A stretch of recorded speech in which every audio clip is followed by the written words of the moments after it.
I was hoping today to talk a little bit about creativity.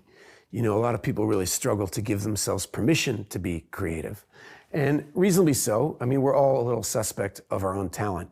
And I remember a story I came across in my early 20s that kind of meant a lot to me. I was really into Allen Ginsberg, and I was reading his poetry, and I was reading, he did a lot of interviews. And one time, William F. Buckley had this television program called Firing Line. And Ginsberg went on there and sang a Hare Krishna song while playing the harmonium, you know. And he got back to New York to all his intelligentsia friends, and they all told him, "Don't you know that everybody thinks you're an idiot? I mean, the whole country's making fun of you." And he said, "That's my job. You know, I'm a poet, and I'm going to play the fool. Most people have to go to work all day long, and they come home and they fight with their spouse, and they eat, and they like turn on the old boob tube, and somebody tries to sell them something. And I just screwed all that up. I went on and I sang about Krishna, and now they're sitting in bed and going, who's this stupid poet?" And they can't fall asleep, right? And that's his job as a poet. And so I find that very liberating, because I think that most of us really want to offer the world something of quality, something that the world will consider good or important. And that's really the enemy, because it's not up to us whether what we do is any good. And if history's taught us anything, the world is an extremely unreliable critic, right? So you have to ask yourself, do you think human creativity matters? Well, most people don't spend a lot of time thinking about poetry, right? They have a life to live, and they're not really that concerned with Allen Ginsberg's poems or anybody's poems until their father dies. They go to a funeral, you lose a child. Somebody breaks your heart, they don't love you anymore. And all of a sudden, you're desperate for making sense out of this life. And has anybody ever felt this bad before? How did they come out of this cloud? Or the inverse, something great. You meet somebody and your heart explodes. You love them so much you can't even see straight. You know, you're dizzy. Did anybody feel like this before? What is happening to me? And that's when art's not a luxury, it's actually sustenance. We need it. Okay, well, what is it? Human creativity is nature manifest in us. We look at the Aurora Borealis, right? I did this movie called White Fang when I was a kid, and we shot up in Alaska, and you go out at night and the sky was like rippling with purple and pink and white. And it's the most beautiful thing I ever saw. It really looked like the sky was playing. Beautiful. Go to Grand Canyon at sundown. It's beautiful. We know that's beautiful. But fall in love, your lover's pretty beautiful. I have 4 kids. Watching them play, watching them like pretend to be a butterfly or run around the house or doing anything, it's so beautiful. And I believe that we are here on this star in space to try to help one another, right?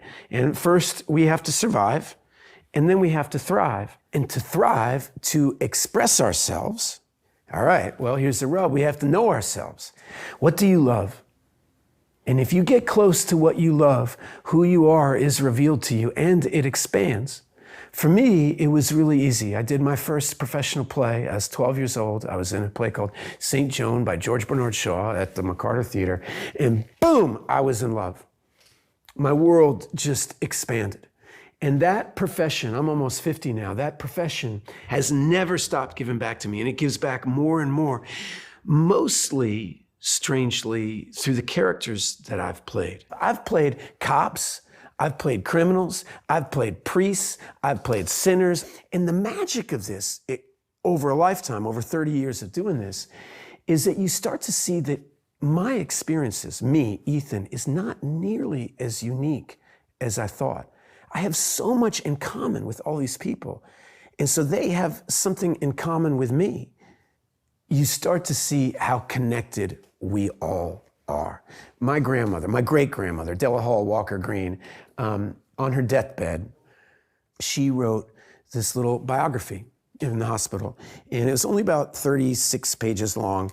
And she spent about 5 pages on the one time she did costumes for a play. Her first husband got like a paragraph, right? Cotton farming, of which she did for 50 years. gets a mention. 5 pages on doing these costumes. And I look, my mom gave me one of her quilts that she made, and you can feel it. She was expressing herself, and it has a power that's real. I remember my stepbrother and I went to go see Top Gun, whatever year that came out. And I remember we walked out of the mall, it was like blazing hot. I just looked at him, and we both felt that movie just like a calling from God, this film, but completely differently. Like, I wanted to be an actor. I was like, I got to make something that makes people feel. I just wanted to be a part of that. And he wanted to be in the military. That's what all we ever did, is play FBI, play Army man, play knights, and I'd like pose with my sword. And he would build a working crossbow that you could shoot an arrow into a tree, right? So he joins the Army. Well, he just retired, colonel in the Green Berets. He's a multi-decorated combat veteran of Afghanistan and Iraq. He now teaches a sail camp for children of fallen soldiers. He gave his life to his passion. His creativity was leadership, leading others, his bravery to help others. That was something he felt called to do, and it gave back to him. We know this. The time of our life is so short, and how we spend it. Are we spending it doing what's important to us? Most of us not. I mean, it's hard. It's hard. The pull of habit is so huge. And that's what makes kids so beautifully creative, is that they don't have any habits, and they don't care if they're any good or not, right? They're not building a sandcastle going, I think I'm going to be a really good sandcastle builder. They throw themselves at whatever project you put in front of them, dancing, doing a painting, building something, any opportunity they have, they try to use it to impress upon you their individuality. Right? It's so beautiful. There's a thing that worries me sometimes whenever you talk about creativity, because it can have this kind of feel that it's just nice, or it's warm, or it's something pleasant. It's not. It's vital. It's the way we heal each other. In singing our song, in telling our story, in inviting you to say, hey, listen to me, and I'll listen to you, we're starting a dialogue. And when you do that, this healing happens. And we come out of our corners, and we start to witness each other's common humanity. We start to assert it. And when we do that, really good things happen. So if you want to help your community, if you want to help your family, if you want to help your friends, you have to express yourself. And to express yourself, you have to know yourself. It's actually super easy. You just have to follow your love, right? There is no path. There's no path till you walk it. And you have to be willing to play the fool.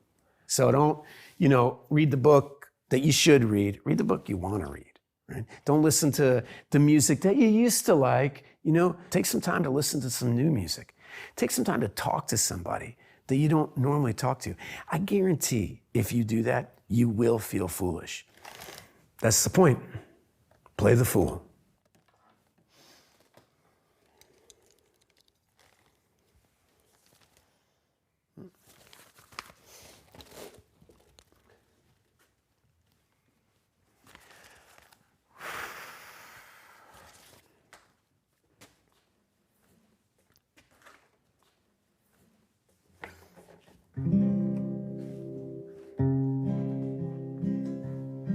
Well, I want to go to Austin and I want to stay home. Invite our friends over but still be alone.